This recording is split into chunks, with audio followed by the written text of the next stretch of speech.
Muy buenos días. Les doy a todos la bienvenida a esta nueva serie de conferencias, de charlas. Vamos a iniciar un- una nueva pregunta este año. Vamos, para los que no me conocen, mi nombre es Félix Aranday Cortés. En el año de 1999, 2000, estuve trabajando en la delegación Miguel Hidalgo para un programa que se llamaba Nueva Dinámica Callejera, sus siglas eran NUDICA. Este programa era dirigido a los niños y las personas en situación de calle. Buscaba a través de herramientas médicas, psicológicas, psiquiátricas, sociológicas, poder favorecer el proceso de reinserción social de este grupo vulnerable dentro del trabajo de reinserción y de atención a este grupo en situación de calle, nos íbamos dando cuenta que en gran medida estaba la asociación entre el consumo de sustancias, el consumo de alcohol, el consumo de inhalables, eh, el advenimiento de, bueno, evidentemente el consumo de marihuana, apenas estaba eh, difundiéndose el consumo de cocaína, los precios empezaban a ser más accesibles, sobre todo el crack. En esa época apenas estaba iniciando el consumo de crack y lo que nos dificultaba la inserción más allá de situaciones educativas, de confianza, de los proyectos médicos, de los proyectos laborales, educativos, era lidiar con pues, con las adicciones, con el consumo de sustancias en esta población. Conforme fue avanzando el tiempo, conforme fue avanzando el proyecto, y íbamos batallando con la dificultad y los pocos, el poco impacto que estábamos teniendo en esta población. Por ahí me acuerdo, una persona que tenía un puesto de dulces afuera del Cine Cosmos, donde había un punto de pernocta, platicando con ellos. Era un 24 de diciembre donde se había planeado posadas, se había planeado eh, todo un despliegue para, en aquella época, en el invierno estaba haciendo mucho frío, 1999-2000 estaba haciendo mucho frío en la Ciudad de México, y se buscaba que sobre todo los niños y las madres embarazadas pudieran ir a los puntos de pernocta, a lugares acondicionados con cena para que pudieran pasar la noche. Y bueno, ante la frustración estaba platicando recuerdo era un hombre aproximadamente unos 60, 65 años, eh, y bueno, le expresaba mi frustración por la dificultad que tenía para acercarme, para formar parte de la comunidad. En los niños, sobre todo los niños en condición de calle, buscan que puedas aproximarte a ellos bajo sus reglas. Si no, se tornan muy desconfiados y tienen muchísimas razones. Prácticamente les cuesta muchísimo trabajo y tienen mucha desconfianza a todo lo que les representa la autoridad, porque en gran medida identifican a los policías, a los médicos, identifican a los trabajadores sociales como agresores. Y vamos, no, al menos en aquel momento, pues no carecían de razón. Este hombre que vendía dulces allá afuera del Cine Cosmos me dijo que debería de buscar acercarme al grupo de Alcohólicos Anónimos, al grupo de AA que estaba por la zona, porque ellos tenían, no sé si actualmente tenían mucha presencia en la comunidad, tenían una gran capacidad para aproximarse, y que a través de conocerlos, pues lo de menos era que nos dieran un consejo, lo demás es que pudiésemos pilotear, como en aquel momento le llamábamos, los programas a partir de la ayuda. Y ahí fue cuando por primera vez tuve una aproximación al programa de Alcohólicos Anónimos y efectivamente al estar anidado en la comunidad, al ser de la comunidad, eh, tenían una mayor capacidad de identificación, de participación y nos brindaron una gran ayuda. A partir de ese momento, cuando yo conozco el programa de Alcohólicos Anónimos, me doy cuenta que funciona. El programa de Alcohólicos Anónimos funciona. Y a partir de ese momento me pregunté cómo es que funciona. Ok, sí funciona, pero ¿cómo es que funciona? En el 2000, aproximadamente en el 2006, en el 2000, del 2006 al 2007, fui director de la clínica de adicciones de la ya desaparecida Clínica San Rafael y también dentro del modelo de atención se tenía un grupo de alcohólicos anónimos y de narcóticos anónimos que eh, que en ese momento pues se innovó. Actualmente pues ya es algo que se hace comúnmente, pero en aquellos momentos la gran innovación es que un grupo, el grupo de Pedregal de Alcohólicos Anónimos, fuera a sesionar al interior del Hospital Psiquiátrico San Rafael, de la Clínica Psiquiátrica San Rafael, que si bien era muy imponente por el tipo de pacientes que se atendían en esas instalaciones, en medio de la clínica, que era una clínica grandísima, era de aquellos hospitales psiquiátricos enormes, en medio de la clínica se tenía la unidad de adicciones. Y era muy impresionante porque los pacientes que eran internados en esa clínica, pues tenían dos opciones, o participar en el programa de rehabilitación o cruzar la puerta y convivir con la locura y estar prácticamente con pacientes de muy difícil control. Esto servía como una forma de disuadir. Si no quieres rehabilitarte, bueno, pues empieza a acostumbrar a la locura. El trabajo ahí fue largo, también fue de mucha enseñanza y la gran diferencia, tanto para los pacientes como para los compañeros que en ese momento iban a convivir, fue el estar ingresando a las instalaciones como parte del modelo Minnesota, que fue el que se instauró, eh, un grupo de AA y de NA participaba en la rehabilitación de una forma autónoma, no llevaba, no tenía ninguna influencia sobre ningún médico, ningún psiquiatra, era un espacio de participación íntima de los pacientes, entre ellos lo que sucedía dentro del grupo no salía de las paredes, no influía en el tratamiento. Y también durante este tiempo pude darme cuenta que el programa y que los pacientes en aquel momento tuvieran como hilo conductor, una vez saliendo el grupo, como algo que los fuera llevando paso a paso en su recuperación fuera del hospital psiquiátrico, en su diario vivir, en su reinserción, también era uno de los aciertos, por decirlo de alguna manera, era uno de los factores de protección para poder mantenerse en abstinencia.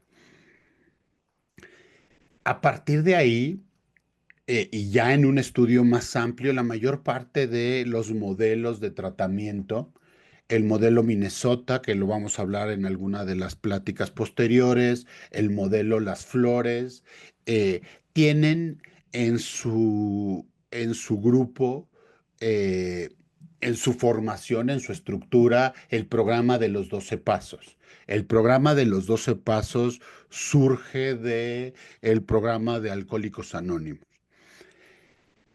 Este estas charlas, si bien se van a basar en que tanto los familiares como los usuarios, yo, vamos, todos aquellos que asisten a esta plática, podamos ir revisando de una forma paralela el programa de AA, lo que hay estadísticamente al respecto y científicamente al respecto de los análisis científicos que se han hecho del programa. El programa de AA ha sido muy estudiado. Se sabe, se vio que funcionaba. Desde su creación se vio que funcionaba. ¿Cómo es que funciona? Fue una de las primeras preguntas que se hicieron. ¿Para qué funciona? ¿Para qué no funciona? ¿Cómo es que funciona? ¿Cómo es que no funciona? Todas estas preguntas ya tienen una respuesta a partir de estudios estadísticos, a partir de estudios científicos y de seguimiento, que si bien, ojo, si bien no puede desentrañar la base espiritual que tiene el programa, sí ha podido retratar un comportamiento estadístico, un comportamiento de la dinámica de grupos, un comportamiento del avance dentro del grupo, evaluando los factores que se asocian a una buena eficacia del programa, como lo es qué tanto se puede sostener la abstinencia a lo largo de los años de participar en un grupo de 12 pasos, las variantes que hay de estos grupos, todo eso ya se ha podido revisar tanto en población latinoamericana como en otro tipo de poblaciones. Entonces, por un lado, vamos a evaluar, vamos a ir descubriendo qué es el programa. En paralelo, vamos a ir informándonos qué hay al respecto de evidencia científica del funcionamiento del programa. Y a cada paso que demos, vamos a ir valorando la evidencia neuropsicológica, neuropsiquiátrica, de cómo es que funciona, lo que funciona. Ojo, y aquí quiero hacer una advertencia. De ninguna manera pretendo, y estoy lejos siquiera de considerarlo posible, el aspecto espiritual que existe dentro del programa.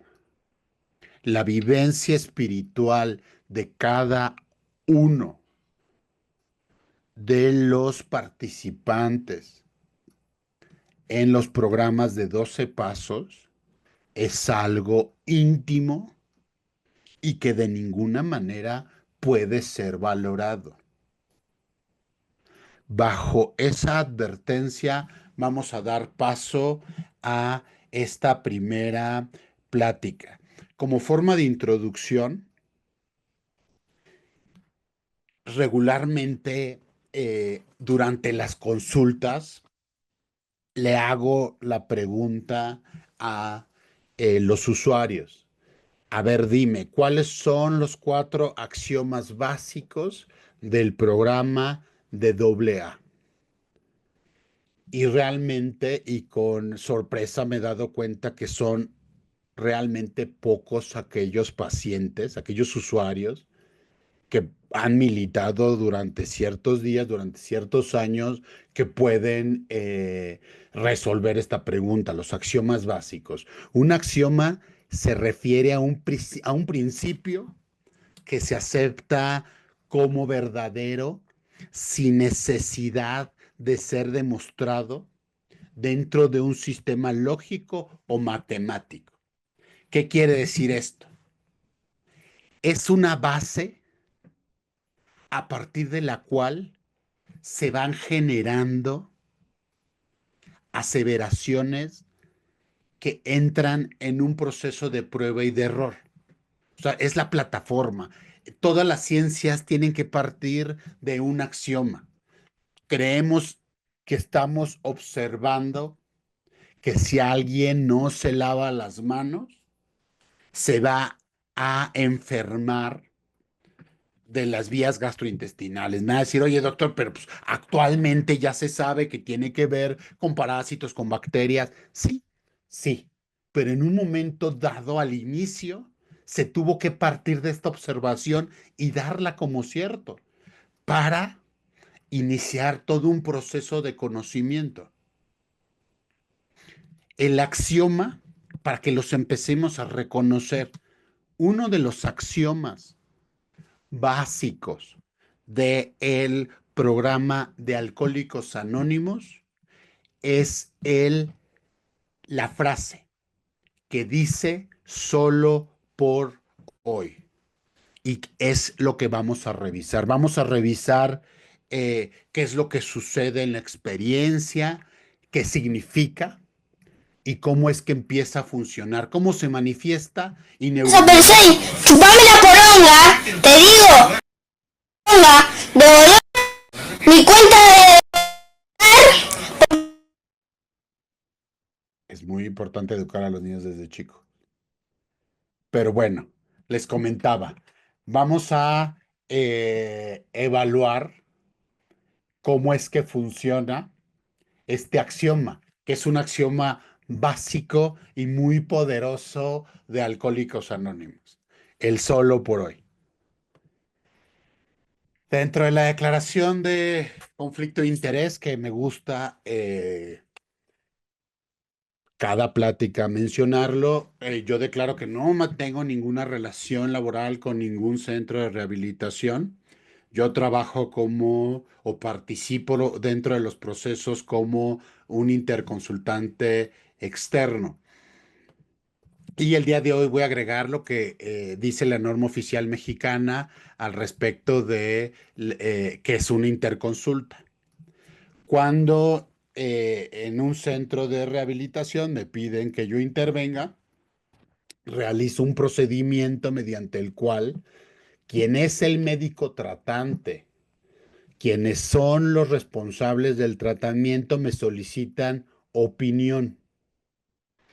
En este sentido, opinión psiquiátrica adictológica. Yo soy médico psiquiatra, soy médico por la Universidad Nacional Autónoma de México, soy médico psiquiatra, soy psiquiatra general por la Universidad La Salle y estudié manejo de trastornos adictivos en el Instituto Nacional. Entonces, de esta forma es que me, me incluyo en los equipos de diagnóstico y de tratamiento en los centros especializados para la rehabilitación. Declaro también que no he celebrado ningún tipo de contrato que me obligue a cumplir con cuotas de productividad. No recibo ningún beneficio económico al decidir o recomendar un centro hospitalario, un centro de rehabilitación de uno o de otro. Eh, vamos, yo no participo en el egreso, en la referencia de los usuarios, ni recibo ningún tipo de beneficio por indicarles interconsultas con otros especialistas. No tengo ningún tipo de relación con laboratorios farmacéuticos. Los medicamentos que les indico es porque así conviene a la seguridad y a los beneficios de sus usuarios y no recibo ninguna bonificación por ningún tipo de tratamiento. Bueno, vamos a hablar un poco de la experiencia que se vive día a día. Cuando un paciente eh, cuando regularmente estoy trabajando con alguien y están en la fase final de eh, su estancia intrahospitalaria, que como pueden revisar en las pláticas anteriores, eh, donde ya describimos cada una de las fases del tratamiento, que es la desintoxicación, el tratamiento de la abstinencia y en algunos usuarios el tratamiento o la rehabilitación que debe de ser de forma interna, que debe de ser dentro de un centro hospitalario. eh, a partir de la fase final, cada uno de los usuarios tiene que empezar a escribir su plan personal de prevención de recaídas. Este momento es muy tenso porque regularmente está marcado por la presión de los familiares, por las expectativas de los familiares, por la preocupación, por el desgaste emocional y el desgaste económico que se ha vivido a lo largo de pues todo el tratamiento. Eh, y pareciera ser que lejos de eh, generar en este documento o en esta parte del programa estrategias para no recaer, los usuarios empiezan a prometer cosas a sus familiares pensando que de esta forma van a lograr que esto ya se termine, que los dejen salir. Dentro del plan de prevención de recaídas, para que más o menos lo vayan identificando como mis compañeros y los familiares a los que va dirigida esta plática, eh, el plan de prevención de recaídas se enfoca y se busca tener toda una serie de estrategias, las cuales pueden, surgen o tienen que surgir de aquellos, aquellos conocimientos, aquellas experiencias que se han logrado y que se han individualizado a lo largo del proceso.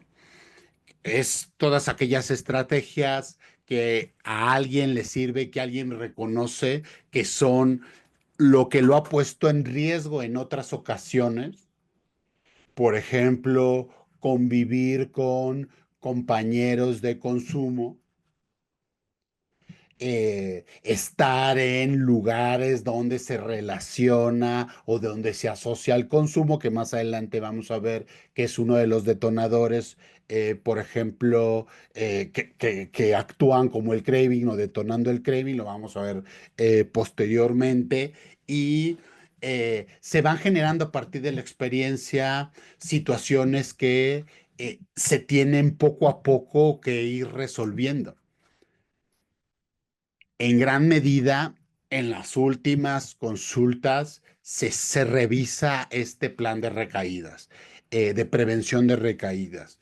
Lo que se busca, al menos desde el punto de vista dictológico, es que los usuarios vean la importancia de continuar con su tratamiento, si llevan tratamiento farmacológico con el tratamiento farmacológico, si llevan tratamiento psicológico con el tratamiento psicoterapéutico, vamos, es variado y se tiene que individualizar. Sin embargo, hay algo muy importante y que se presenta de una forma continua. Los pacientes, los usuarios regularmente dicen, y bueno, ya les prometí a mis papás que nunca más voy a volver a consumir. Yo ya tengo claro que nunca más voy a volver a consumir. Y vamos, esto parece ser un muy bonito deseo, pero nadie que vive con un trastorno relacionado a sustancias puede prometer que nunca más va a volver a consumir. No se puede prometer. Y es ahí donde comúnmente, y mis compañeros no me van a dejar mentir, les digo, parece que no has entendido absolutamente nada del programa. Es lo único que ni siquiera te puedes prometer a ti mismo. Pueden revisar en el canal de YouTube todo lo que hemos hablado al respecto de los procesos de neuroadaptación, todos los procesos relacionados a los cambios neurológicos asociados al consumo de sustancias. Y esto nos habla de una modificación del funcionamiento neurológico que en gran medida puede ser permanente. Y es ahí donde empiezan a resonar frases del programa, una que dice, alcohólico hoy, alcohólico para siempre. En aquel momento de los primeros pasos del programa de AA, era algo que ya se había observado a partir de la observación, a partir de observar que se estaban enfrentando a una enfermedad crónica, algo que no se cura, algo que una vez que se instaura en el cuerpo, en el cerebro, genera cambios que van a ser permanentes. Entonces esta frase de nunca más voy a volver a beber, te prometo que ya no voy a volver a beber, sácame, sácame, sácame, y en serio, en serio, en serio, jamás voy a volver a consumir, en la mayor parte es algo que no se puede determinar porque hemos visto el año anterior, a partir de todas las pláticas que todavía se pueden revisar en YouTube, que no es algo que estrictamente dependa de la voluntad. La dependencia a sustancias es una alteración, por eso se le llama trastorno, es un cambio del funcionamiento cerebral que lleva a los individuos a consumir tabaco, alcohol y otras drogas.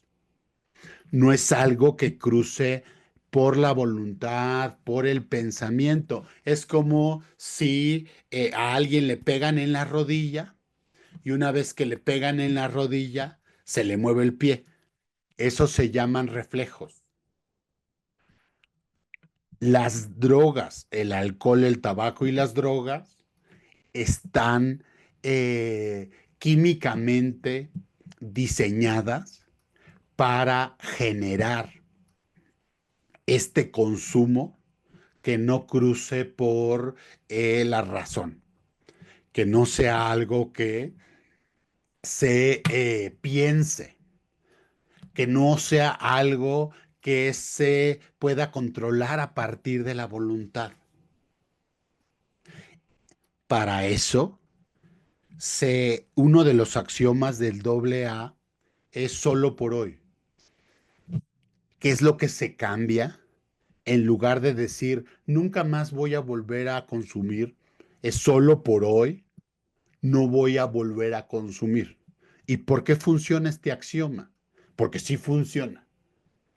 ¿En qué parte del proceso adictivo se instaura? ¿En qué parte del proceso neurobiológico interviene?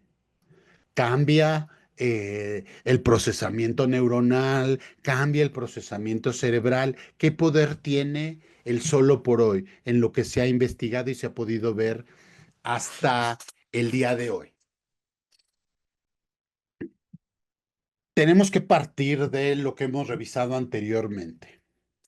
El cerebro de los seres humanos, cuando nacemos, tenemos un cerebro que para sobrevivir de bebés tiene que tener una conformación muy egoísta.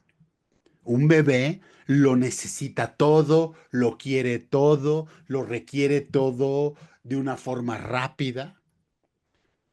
porque si no, genera malestar o puede tener una serie de consecuencias que pueden poner en riesgo su vida o su desarrollo. Situaciones tan sencillas pero tan dolorosas para un bebé como que le saquen el aire son importantes para poder tener claridad en la resolución de este tipo, en la vida y en el desarrollo de los seres humanos. Los seres humanos crecemos con un cerebro que lo quiere todo ya, lo quiere todo bien, lo quiere todo a su manera.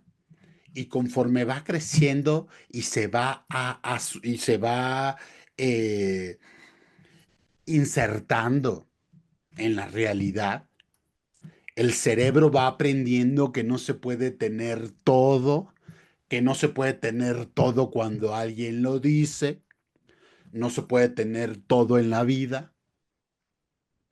Y conforme vamos dejando las etapas infantiles, comprendemos que el deseo de tenerlo todo ya, es un deseo muy infantil. Sin embargo, tanto el alcohol como el tabaco y las drogas le dan al cerebro todo, ese todo infantil que se busca, que aprendemos que si me levanto temprano, voy a la escuela, saco buenas calificaciones, voy a llegar y me voy a sentir bien conmigo mismo, voy a tener una sensación de satisfacción. Me puedo dar cuenta que si inhalo solventes, me voy a sentir bien, voy a sentir placer, no me va a importar absolutamente nada. Y entonces a la larga el cerebro va aprendiendo que tolerar la frustración, que es parte de la vida, es algo innecesario. A ver, no, ¿para qué toleras la frustración? Mejor llega a tu casa, fúmate unas piedritas, mejor llega a tu casa, ponte un porrito, prepárate un porrito, date unas fumadas.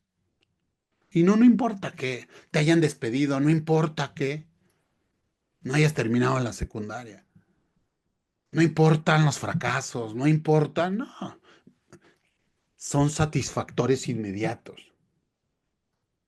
A lo largo de la vida, conforme vamos madurando, entendemos que los satisfactores se van construyendo.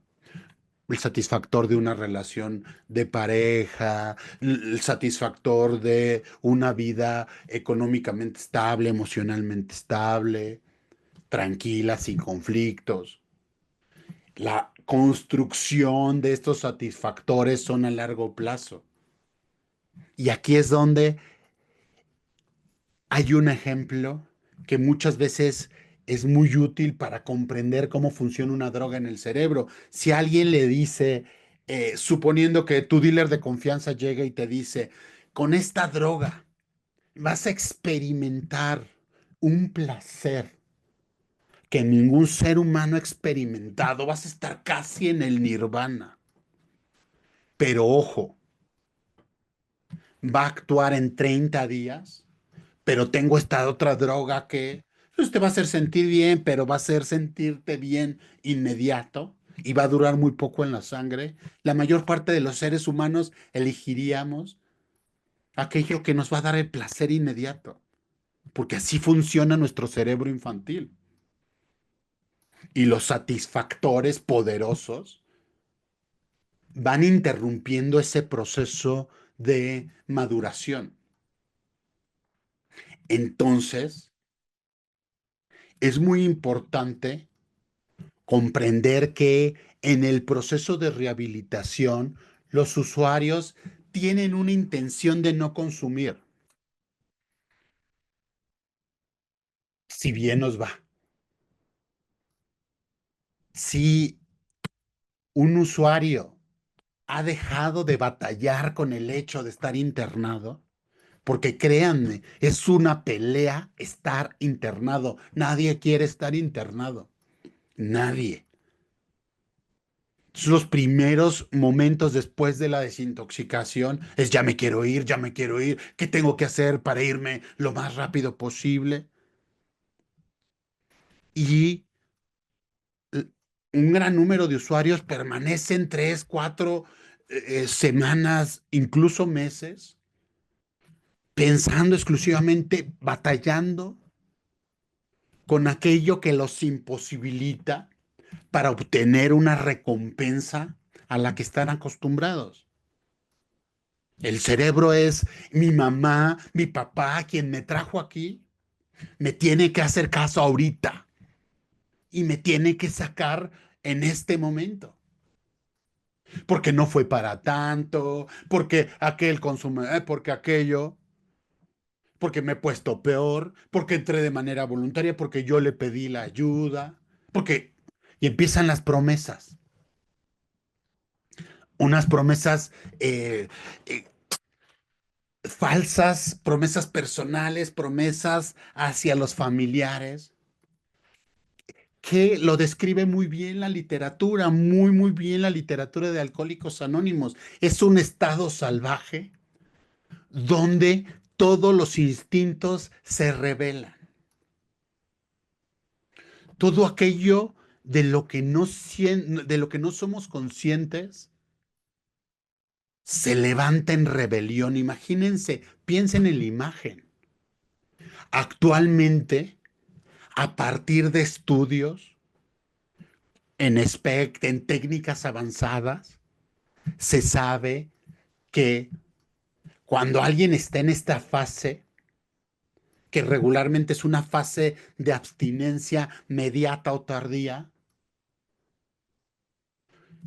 está en un estado donde lo que predomina es el sistema límbico, el sistema emocional de los seres humanos y parte del rombencéfalo que se encarga de todos aquellos procesamientos inmediatos, como es la pelea, como es el no desistir. Es esta parte primitiva de los seres humanos que se revela frente a las situaciones que no implican la resolución de un placer, que no implican que se haga mi voluntad ahora, bonito, bien y de buen modo. El cerebro con las drogas, aunque no lo parezca, aunque el sujeto ya esté todo delgado, sin dientes, ojeroso, el cerebro con el cristal, el cerebro con el alcohol, está acostumbrado a tener descargas placenteras. Aunque todo por fuera esté descompuesto, aunque todo socialmente esté descompuesto, la molécula sigue dando descargas placenteras. Tener al sujeto alejado de su fuente de placer, de lo único que le queda, que es el alcohol, del único que le queda, que es la marihuana, el cristal, el fentanilo, lo hace entrar en un estado de batalla. Es como si ustedes tuvieran que competir en medio de un estadio por el último galón de agua para tomar y para dárselo a sus hijos, a las personas que más quieren. Imagínense la lucha, imagínense la batalla. Sería sin tregua. Pues lo mismo sucede en el cerebro de alguien que esté en un proceso de desintoxicación, que esté en la fase de abstinencia. Va a hacer todo, va a prometer todo para poder llegar al consumo. El consumo lo es todo porque es todo lo que le queda. El consumo lo es todo porque es la única fuente de placer que le queda al cerebro, que ya está condicionado. Ojo, y aquí es donde, para empezar a cambiar este circuito, el sujeto tiene que empezarse a enfrentar a la frustración. No, no puedes quedarte dormido todo el día, tienes que levantarte. Ahí viene una situación de frustración, una situación de enojo, porque no es placentero levantarse, porque para el cerebro no es placentero hacer su quehacer, no es placentero cumplir normas. Lo placentero es el consumo. O sea, no me tengo que estar levantando temprano. ¿Para qué me voy a levantar temprano si puedo consumir? ¿Para qué voy a estar junta tras junta, servicio tras servicio? No. Yo quiero hablar con mis papás cuando yo quiera hablar con mis papás, para que me saquen cuando me tengan que sacar. Cuando digo yo, porque ya estoy bien. Entonces, es ahí donde los equipos terapéuticos en estas fases tienen que lidiar con la frustración, que es parte de la medicina neurológica que requiere el cerebro, y con el enojo. En gran punto, decidir internar a alguien es a partir de el miedo que se le tiene al usuario. Es que cuando está drogado se pone bien agresivo. Usted no sabe, doctor. Y ya me dijo que si lo interno se va a suicidar. Y tengo miedo de eso. Es que me golpeó. Soy su padre y soy su pareja y me golpeó. Se pone irreconocible, no es él. Es ahí cuando el centro, cualquier centro, tiene que tener la capacidad de reducir el enojo, porque es una forma de empezar a reeducar este cerebro. No vas a tener lo que quieras cuando lo quieras. Esos son las drogas. No vas a tener lo que quieras sin trabajar por ello. Eso te lo da las drogas. A eso está condicionado tu cerebro. La frustración, el retraso de la recompensa es algo muy importante para reeducar este cerebro, y de repente pasa mucho. Sobre todo los familiares muchas veces no entienden. Oiga, doctor, es que ya teníamos visita con él. Ya lo íbamos a ver este fin de semana y le suspendieron la visita porque no lavó su ropa. Sí, de repente a los familiares eso les da desconfianza. No le estarán pegando, no le estarán. O sea, lo que les puedo decir es que sí se le están pasando mal, porque algo que deben de cumplir como cuidar su higiene personal, no lo hacen, entonces la consecuencia es la extinción de un beneficio. Oiga, es que eso es muy duro. Pero es que así va la vida. Así va la vida para todos. No trabajas, no cobras. No te cuidas, te enfermas. En ese sentido, la realidad que vivimos todos se rige por esta simple asociación. Así aprendemos desde niños. No estudias, tienes una consecuencia. No te lavas los dientes, tienes que ir al dentista. El cerebro, el tabaco, el alcohol y las drogas confunden al cerebro para hacerle creer que no hay consecuencias, que todo se puede resolver con la siguiente dosis, que no importa sobre los derechos de quien pases o sobre el caos que generes, el daño, incluso el daño que te hayas hecho a ti, si estuviste en la cárcel, si no, todo eso, el cerebro no lo ve. Lo revisamos el año pasado y pueden checar los videos. Y también pudimos ver que dentro de la neuroadaptación, la dependencia al consumo de alcohol, de tabaco y de otras drogas genera un deseo recurrente después de años de no consumir. Puedo ser Regresemos al programa. Es que yo soy un padrino de 10 años. El programa dice que eres uno más, porque puedes tener 10 años de abstinencia y la ciencia ya nos dice que mañana puedes recaer. Tiempo no es recuperación. No se debe de bajar la guardia. Hay otro ejemplo en el libro azul de AA de un sujeto que trabajó toda su vida, se puso, vamos, fue muy exitoso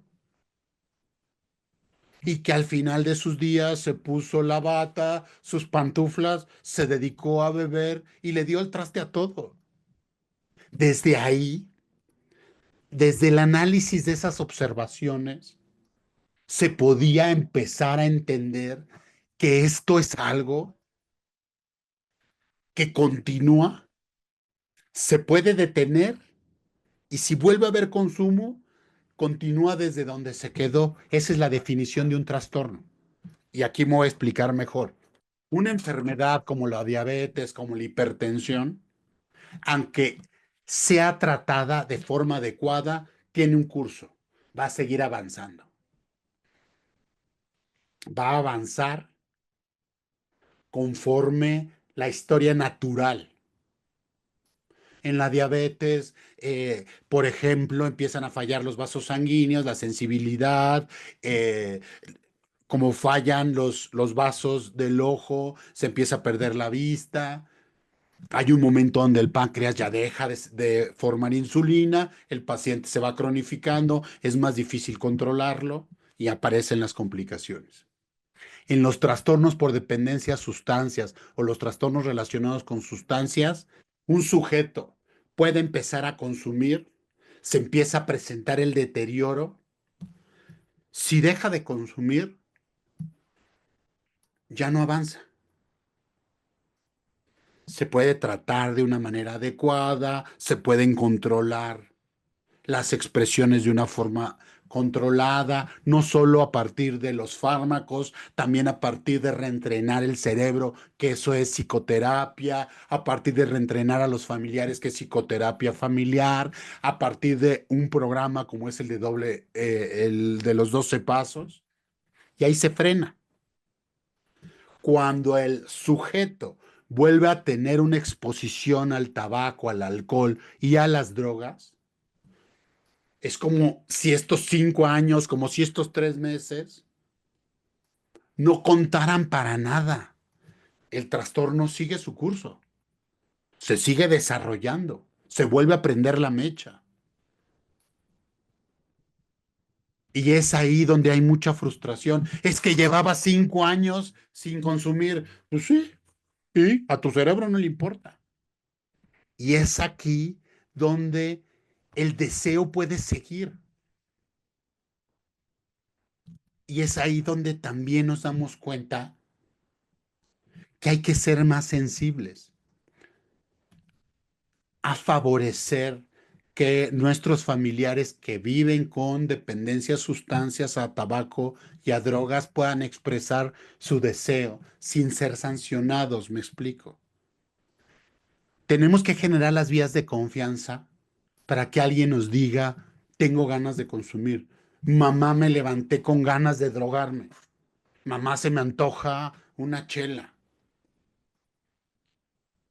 Y esa confianza no significa, bueno, te voy a dar nada más un traguito. No, si le doy nada más un traguito, créanme, se activa el deseo, se vuelve a prender la mecha.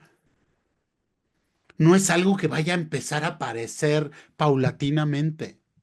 Todos los centros de recompensa, todos los organoléptico a lo que sabe, la cocaína sabe, el cristal sabe. Entonces todo eso se activa, genera memorias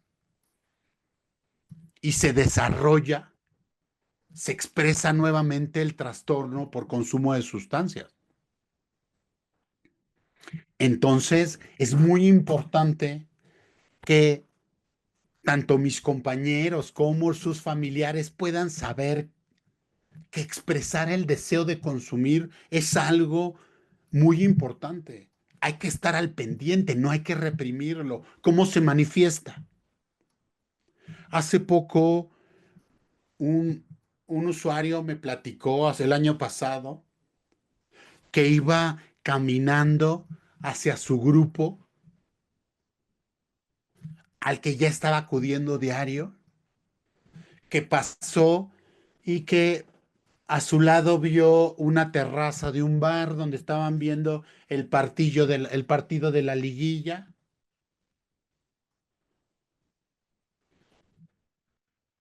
y que se le antojó estar ahí. Pensó, qué rico sería estar ahí conviviendo con mis cuates,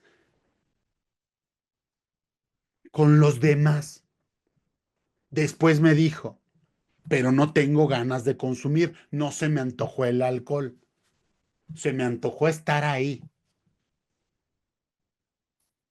Y ahí es donde podemos empezar a entender cómo funciona el cerebro. Ir al grupo no estaba siendo satisfactorio.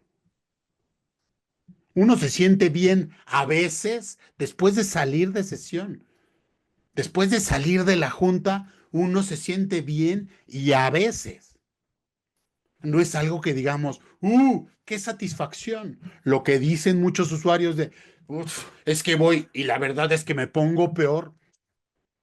Es cierto, porque hay que entrenar al cerebro que no todo en la vida es satisfactorio. Es que tengo que ir ahí para que me recuerden que no todo en la vida es satisfactorio, que el consumo no es, es divertido hasta que deja de ser divertido. Me choca ir a grupo porque me cuentan las historias completas. Y al ver, al tener esa impronta, al decir, me gustaría ser, nuevamente me gustaría ser parte de ellos, convivir, echarme unos tragos, que mi vida vuelva a ser lo satisfactoria que era antes. Dejar de estar batallando en ir a grupo a pie, acostumbrado yo a andar en buenos carros, ahorita tengo que ir a pie a un grupo de manzana 7 lote 4.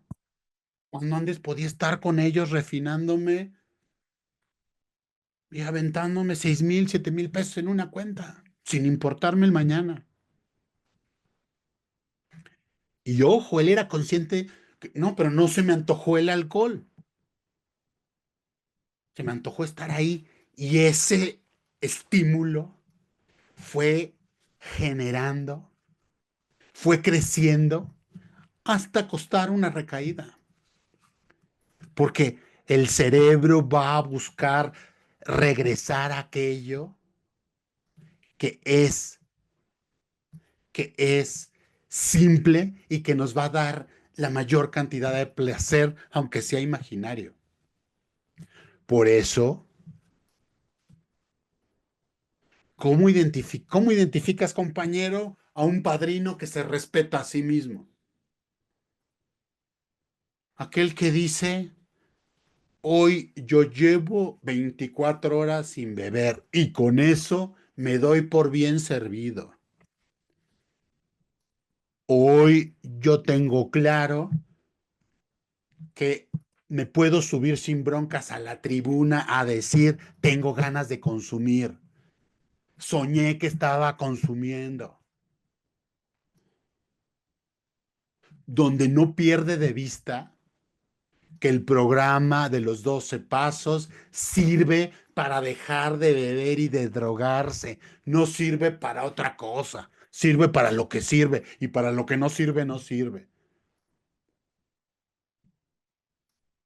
No sirve para salir levitando, no. Sirve para dejar de beber, sirve para dejar de drogarse. Y a partir que ya cumpliste las materias básicas, entonces, como lo dicen los fundamentos del programa, pues ya te vas a una universidad, ya te vas a una iglesia, pues ya te vas a hacer otra cosa. Ya pasas a las materias de la vida. No haces vida con estas materias.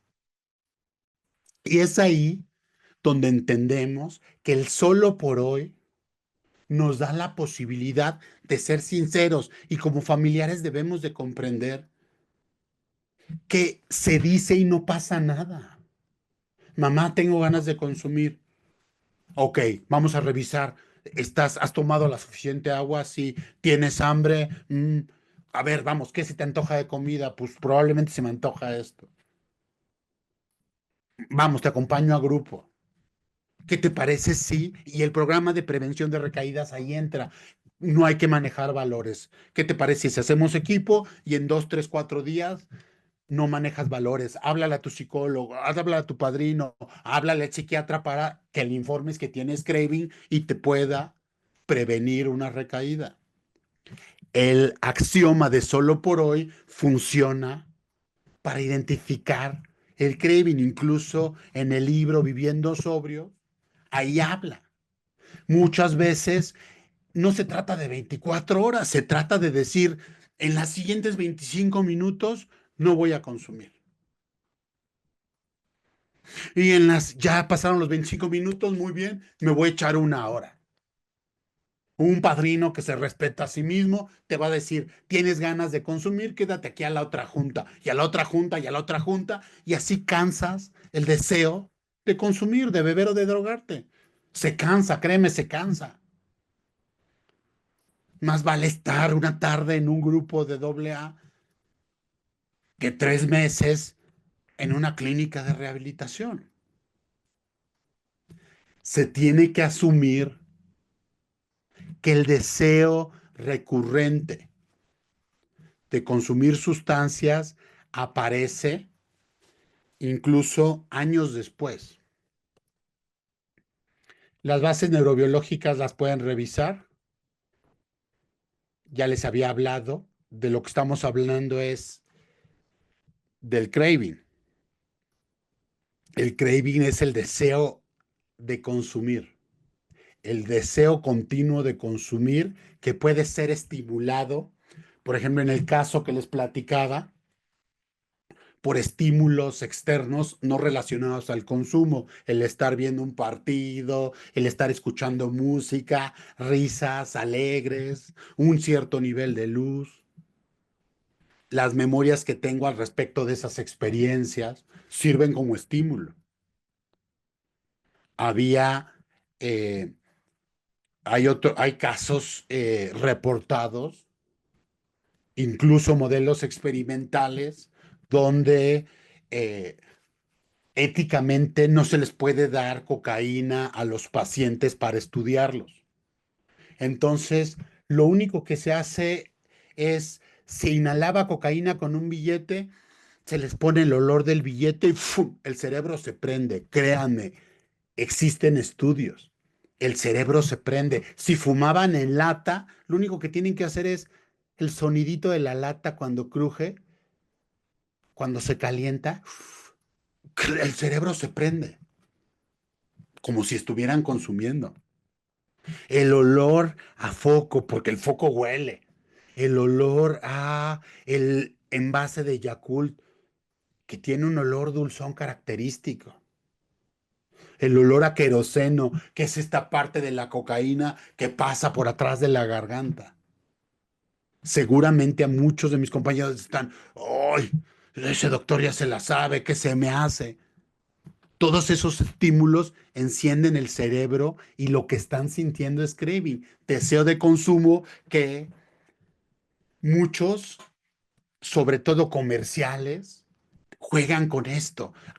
O sea, los comerciales de cerveza en un día caluroso donde está el envase, como estos eh, comerciales de Corona, de la cerveza Corona que pasaban mucho en los mundiales, donde se hacía un close-up a la cerveza Corona fría, cayéndole sus hielitos, y posteriormente se iba ampliando la toma y había dos personas en una playa con un mar azul al fondo. Todo eso es jugar con el deseo, con el antojo, es mover el craving. Imagínense qué nivel de autoconocimiento tiene que tener una persona que vive con dependencia, tabaco, alcohol y drogas para ser claro de todo aquello que a mí me detona el antojo. qué sinceridad, qué humildad tengo que tener para reconocer, hoy tengo ganas de consumir y me la pasé muy mal. O todo lo contrario, hoy soñé que consumía y no, hombre, me la pasé muy bien, como nunca. Lo único malo es que soñé que se daban cuenta y pero me amanecí acá en medio de todos ustedes.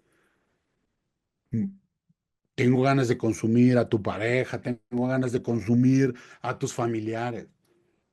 Y en lugar de sancionar, es que no has aprendido nada, no puede ser posible, que no se te quiten, pues ni se me van a quitar, créeme. Ojalá yo quisiera que se me quitaran y que nunca más se me fuera a antojar. Se me va a seguir antojando por el resto de mi vida. Ese es el costo que voy a tener. Esa es la secuela que me dejó el consumo y que voy a estar viviendo con ella.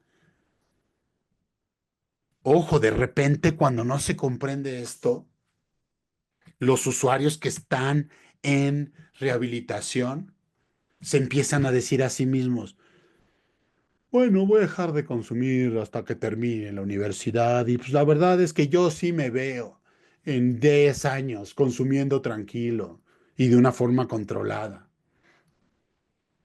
Bueno,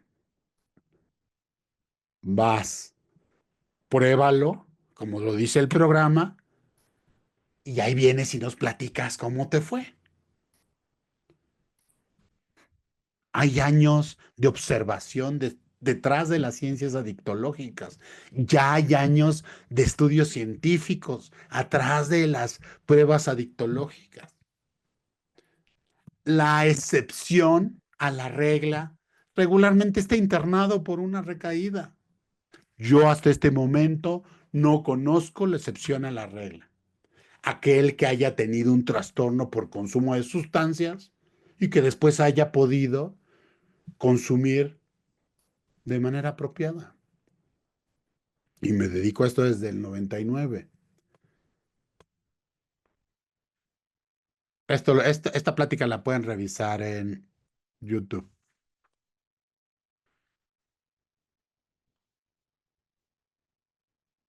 Les comentaba el, desde el principio, a partir de las vías dopaminérgicas, el cerebro de los seres humanos nace buscando todos aquellos satisfactores, tanto emocionales como físicos, que puedan reforzar una conducta. Y entonces el cerebro de los seres humanos está formulado para, a partir de una emoción, de una necesidad física, de una necesidad psicológica, generar conductas. Tengo sed, estoy viendo la televisión, eh, me da sed, entonces mi cerebro empieza a programar que me tengo que parar, caminar hasta la cocina, abrir el refrigerador, sacar la jarra de agua, sacar de uno de los estantes un vaso, servirme agua, tomar agua, guardar, ta, ta, ta. Toda esa serie de conducta, el cerebro la diseña incluso de maneras no conscientes. No todo lo que sucede dentro de nuestro cerebro es consciente. Yo en este momento estoy hablando con ustedes y estoy manejando los controles, estoy viendo una serie de indicadores y no todo eso es consciente. Mi cerebro lo registra, pero no todo eso es consciente. Uno de los ejemplos de este tipo de conductas, y todos lo hemos sentido, es que de repente vamos manejando. El cerebro está a miles de kilómetros de distancia, estamos pensando en pendiente, ta, ta, ta, ta, ta. Llegamos a nuestro destino y nos hacemos conscientes de, ah, caray, ¿cómo llegué aquí? ¿Cómo de forma automática no choqué? ¿Cómo llegué aquí? No fui consciente. Nuestro cerebro, el cerebro de los seres humanos, está diseñado para trabajar en distintas modalidades, a partir de distintas vías que hemos revisado. El- la dificultad una vez que se instaura el trastorno por consumo de sustancias, es que esta conducta de búsqueda se va a orientar a el alcohol, el tabaco y las drogas. Y la mayor parte de estas conductas no necesariamente son conscientes. Justamente y justo ante ello, se tiene que eficientar al cerebro a partir de este axioma básico, del axioma que dice, solo por hoy, me levanto y hoy por hoy no voy a consumir. Es que nos tiene que prometer que nunca más se va a volver a drogar.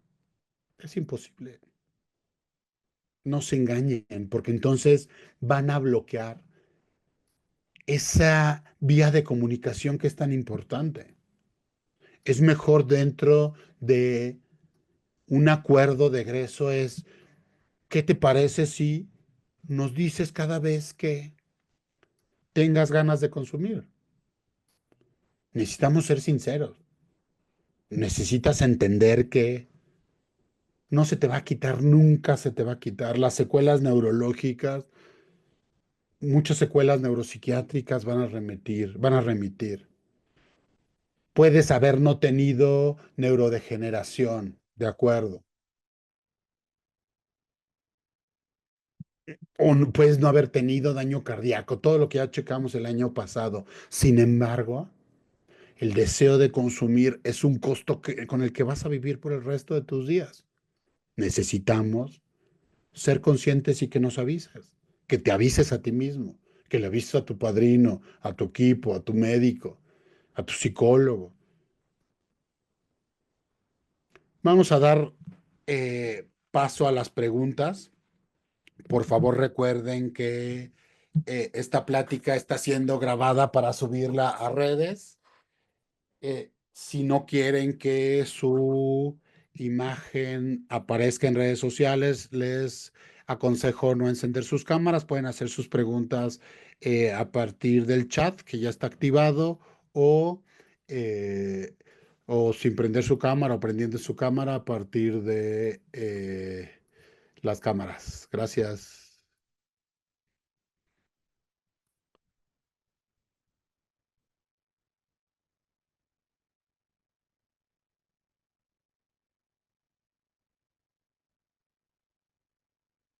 No hay ninguna pregunta todavía. Si gustan escribirlas en el chat o alzar la mano, por favor.